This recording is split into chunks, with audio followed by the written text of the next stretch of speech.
सुप्रभात बच्चों। कक्षा 10वीं के अ पाठ्यक्रम में पद परिचय 4 अंक का आता है।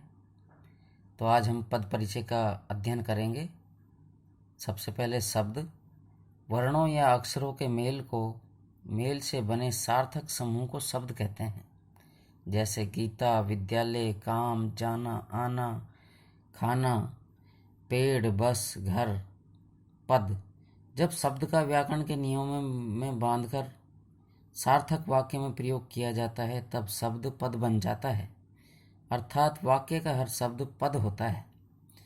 जैसे वाक्य का निर्माण जब होता है तो कर्ता, कर्म और क्रिया ये आवश्यक होते हैं। मोहन पुस्तक पढ़ता है, मोहन करता है, पुस्तक कर्म है और क्रिया पढ़ता है। नियम अनुसार यह वाक्य शुद्ध है और इसका प्रत्येक शब्द पद है। पद के भेद। विकारी पद और अविकारी पद। विकारी पद, जो पद लिंग वचन काल के अनुसार बदल जाए वह विकारी पद होता है। जैसे उदाहरण, लड़का पुस्तक पढ़ता है, लड़के पुस्तकों को पढ़ते हैं। यहाँ पर एक वचन से बहुवचन बना दिया गया है, इसलिए वचन बदलने से ये विकारी पद हो गए। अविकारी पद, जो पद किसी भी स्थिति में नहीं बदले। लड़का धीरे धीरे चल रहा है, लड़का धीरे धीरे चलेगा, लड़का धीरे धीरे चला था। आप देख रहे होंगे कि वाक्य को तीनों कालों में बदलने पर भी धीरे धीरे शब्दों में कोई बदलाव नहीं आया। नहीं बदलने वाला यह शब्द ही अविकारी पद कहलाता है। इसे अव्यय भी कहा जाता है। अविकारी पद के भेद। संज्ञा, सर्वनाम, विशेषण और क्रिया। अविकारी पद अव्यय, संबंध बोधक अव्यय, समुच्चय बोधक अव्यय, विस्मय आदि बोधक अव्यय, क्रिया विशेषण अव्यय और निपात।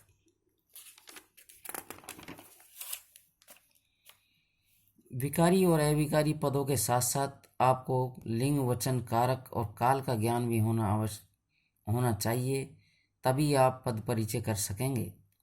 यहाँ पर आपकी सुविधा के लिए कुछ उदाहरण दिए जा रहे हैं। विकारी पद। संज्ञा, व्यक्तिवाचक, गंगा, हिमालय, घनश्याम, भारत। जातिवाचक, नदी, पर्वत, मानव, देश, गांव। भाववाचक, मानवता, बुढ़ापा, कमजोरी, लड़कपन, बचपन, स्त्रीत्व, जवानी, मिठास, घृणा। सर्वनाम, पुरुषवाचक, मैं, हम, तू, तुम, आप, यह, वह। निश्चयवाचक, यह, ये, वह, वे। अनिश्चयवाचक, कोई, कुछ।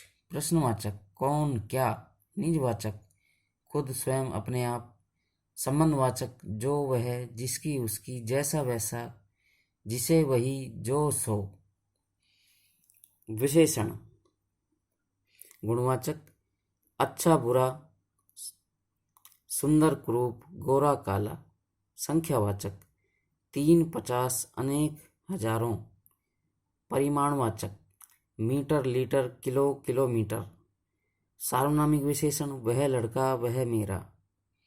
सार्वनामिक विशेषण, संज्ञा या सर्वनाम के आगे जो सर्वनाम शब्द आता है वह सार्वनामिक विशेषण कहलाता है। जैसे यहाँ लड़का और मेरा, लड़का संज्ञा है और मेरा सर्वनाम। इनके आगे वह का प्रयोग हुआ है तो ये जो वह का प्रयोग हुआ है ये सार्वनामिक विशेषण होता है। क्रिया, सकर्मक क्रिया, जिस क्रिया के साथ कर्म हो।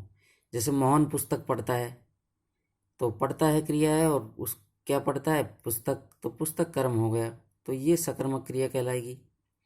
अकर्मक क्रिया, वह सो रहा है तो सोना और रहना है सब क्रियाएं हैं, इसलिए यह अकर्मक क्रिया हो गई। अविकारी पद। उदाहरण, संबंध बोधक अव्यय, के बिना, के पीछे, के मारे, की ओर। समुच्चय बोधक अव्यय, की, तथा, क्योंकि, इसलिए, और। विस्मय आदि बोधक अव्यय, आहा, ओह, वाह, छी छी। क्रिया विशेषण अव्यय। क्रिया विशेषण 4 प्रकार के होते हैं, इसलिए कालवाचक, आज, कल, परसों, अब, तब, जब, प्रतिदिन। स्थानवाचक, ऊपर, नीचे, बाहर, इधर उधर, चारों ओर। परिमाणवाचक, थोड़ा, कम, बहुत, बिल्कुल, बस, पर्याप्त। रीतिवाचक, धीरे धीरे, अचानक, तेजी से, ध्यानपूर्वक। शीघ्र, जल्दी जल्दी, छपाक से। पांचवा भेद है अव्यय का, निपात अव्यय।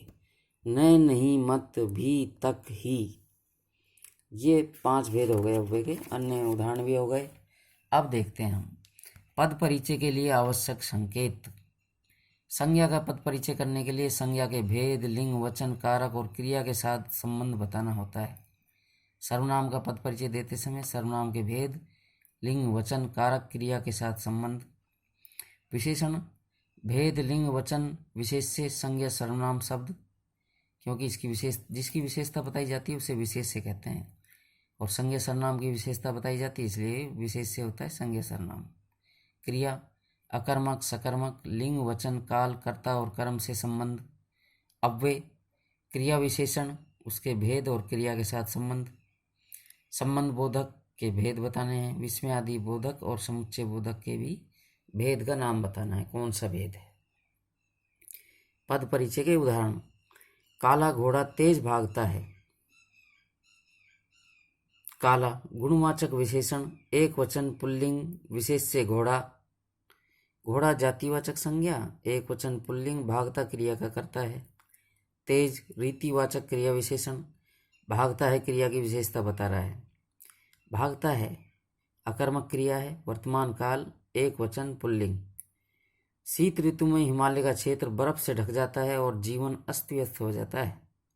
शीत गुणवाचक विशेषण, एक वचन स्त्रीलिंग, ऋतु का विशेषण।